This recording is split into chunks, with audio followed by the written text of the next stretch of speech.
How to fix FC26 crashing on PC. If you find this video helpful, be sure to drop a like and subscribe. Now, regardless of whatever you have FC26 on, whether it's like Steam or directly from the EA launcher, it can be incredibly frustrating if it's just not opening whatsoever. So there's a few things that you could go ahead and do. The first thing is go ahead to your task manager. Maybe it's just open in the background. So go to details, type in FC, see if it's open, and if it is, right click on it and then end the task. The next thing that you want to go ahead and do is go over to Steam or obviously the EA app.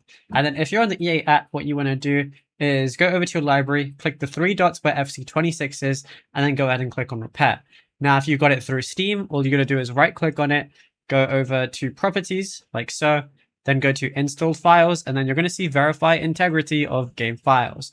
Once you do this, this is basically going to be checking all of the files for the FC26 download and making sure that there's no corrupt files. And if there are, it's going to replace them automatically. And then you'll be good to go.